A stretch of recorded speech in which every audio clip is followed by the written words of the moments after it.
640 horsepower, 0 to 60 in 2.2 seconds. That's the 2025 Porsche 911 Turbo S, a ballistic missile disguised as a luxury coupe. But then there's the 2025 GT3, no turbos, just a 4.0-liter flat six screaming to 9,000 RPM. It's less about numbers, more about noise, feel, connection.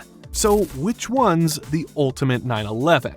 I've always admired the brute force of the Turbo S. Like, it doesn't ask permission, it just goes. But every time I hear a GT3 wail past at redline, my heart skips. It's raw, it's alive, it's drama on four wheels. This video is my mission to settle an age-old rivalry. The Turbo S, Porsche's all-weather, all-power supercar versus the GT3, the track day assassin for purists. We're diving into acceleration, handling, sound, daily livability, and what they bring to the table in 2025. I'll drive them, talk to real Porsche fans, and by the end, we'll figure out which one rules, at least for now. Let's talk turbo. Porsche's turbo legacy began with the infamous 930 in the 1970s, a car as legendary as it was lethal. It had flared arches, a massive rear wing, and enough turbo lag to make every on-ramp feel like lighting a fuse. It was thrilling, unpredictable, and unforgettable. Fast forward 5 decades, and we arrive at the 2025 Porsche 911 Turbo S, an icon reimagined, refined, and re-engineered into something that feels both brutally fast and elegantly composed. This latest version carries a 3.7-liter twin-turbocharged flat-six engine pushing out 640 horsepower. It's mated to Porsche's lightning-fast 8-speed PDK transmission and, of course, comes with all-wheel drive for maximum grip in nearly any condition.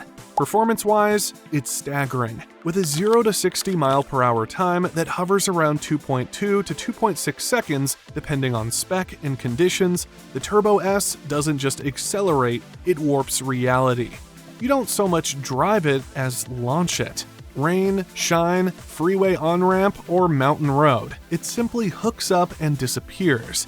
And yet, for all its capability, the Turbo S doesn't punish you for daily use. It's quiet when you want it to be, compliant over rough roads, and packed with luxury features like ventilated leather seats, adaptive suspension, and a top-tier sound system. It's the kind of car that makes a weekday commute feel special, without shouting about it. I once saw one on the highway, silver, low-slung, moving through traffic with the kind of presence that turns heads but doesn't scream for attention. It passed everything effortlessly. That's what the Turbo S does best. It dominates, but never needs to prove itself. Of course, it's not without its quirks. Maintenance can be pricey, and while it's built like a tank, ownership does demand attention and care. And for 2025, there are whispers of an upcoming hybrid assist variant, possibly nudging the turbo into an even more complex future. But as it stands today, the Turbo S is the pinnacle of usable performance. It's a supercar that doesn't ask you to compromise. It's fast, luxurious, composed, and most impressively, livable. In a world of extremes, the Turbo S is balance perfected. Now, let's talk about the GT3, the raw, unfiltered side of the 911 family. Introduced in 1999 with the 996 generation, the GT3 was Porsche's answer to a question no one else had the nerve to ask.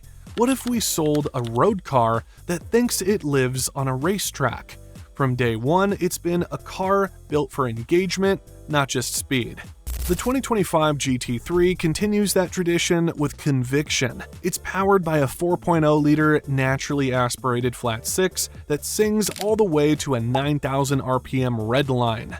No turbos, no tricks, just old-school engineering tuned to perfection. It makes 502 horsepower and sends it to the rear wheels through either a 6-speed manual or Porsche's ultra-sharp 7-speed PDK dual clutch. Pick your poison. What sets the GT3 apart isn't just how it performs, it's how it feels. The steering is telepathic, every movement of your hands is translated into road feedback. The brakes? Ferocious. Not grabby, precise. And the exhaust note? It's less a sound and more a message. I was born for this. The 2025 model refines the formula even further. Lighter forged wheels, revised aerodynamics including a more aggressive front splitter, and that now iconic swan neck rear wing all serve one purpose: downforce without drama. And if you opt for the touring version, you even get rear seats now, because apparently Porsche knows some enthusiasts have families, or at least friends. No, it's not the fastest in a straight line, but on a twisty road or a tight circuit, the GT3 comes alive. Every gear change, every apex, every rev, it draws you in. It rewards focus, it demands precision, it makes you want to be a better driver. If the Turbo S is a cruise missile, quiet, calculated, devastating, then the GT3 is a scalpel. It's surgical, focused, intimate. And that's really the point. The GT3 doesn't try to be everything for everyone. It's for the purists, the ones who live for the heel-toe shifts and Sunday morning drives that turn into spiritual awakenings. It may not pamper you like the Turbo S, but that's not its mission. The GT3 isn't about convenience, it's about connection. It's easy to get lost in numbers, horsepower, lap times, 0 to 60s, but every car has a personality, and these two Porsches couldn't be more different. The 2025 Turbo S is confident on wheels. It's sophisticated, measured, and always in control.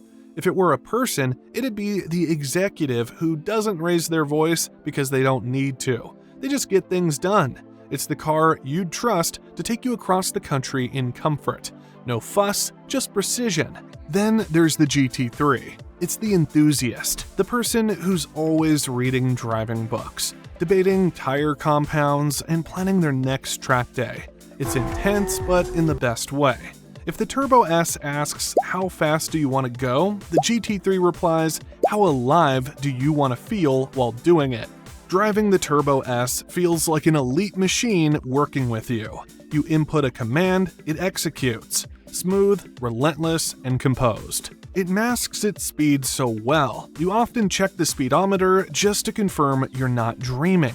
In contrast, the GT3 turns every drive into an event. Every shift, every corner, every throttle input, it's all feedback. It doesn't just obey, it collaborates. It pulls you into the experience in a way that even the most refined Turbo S can't quite replicate. Neither is better. They're just different expressions of Porsche's engineering. One is about mastering the environment, the other is about engaging with it completely. What you're really choosing between isn't just specs or performance. You're choosing which version of driving speaks to you more. Do you want the car that makes things effortless, or the one that makes you feel everything? That's what makes this comparison fascinating. It's not just a test of power or precision, it's a reflection of who you are behind the wheel. Now that we've seen what each car brings to the table, let's compare them directly. Real-world driving, practicality, emotional appeal, and market value.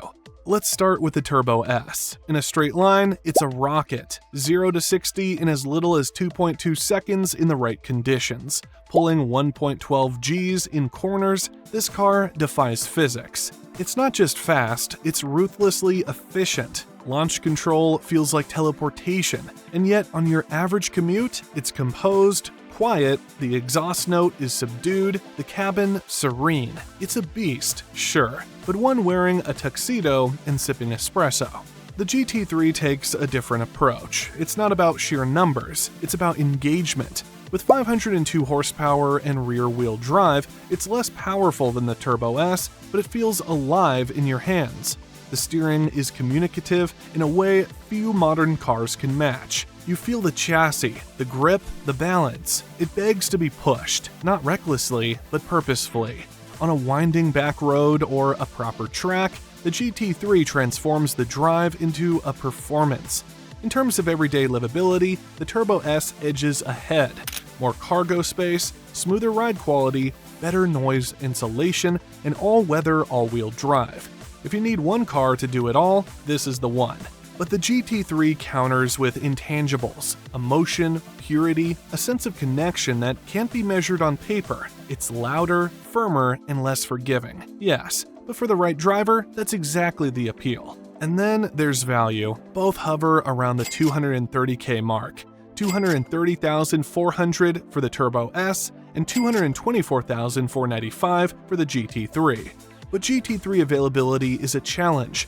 Waitlists are long, 12 to 24 months is not unusual. On the resale market, GT3s, especially touring models, are appreciating assets, often gaining 10 to 15% yearly. The Turbo S holds value well, but it's more readily available and therefore less exclusive. A Porsche fan summed it up best at a recent event. The Turbo S is a missile, the GT3 is my heart. That stuck with me because it's exactly that. Logic versus love, and depending on the driver, either one could be the right answer. So what's the final verdict? The 2025 Porsche 911 Turbo S is a weapon you can drive to work. It's shockingly fast, endlessly refined, and unfazed by weather, traffic, or time of day. It's the car that says you can have it all: luxury, speed, comfort, and confidence.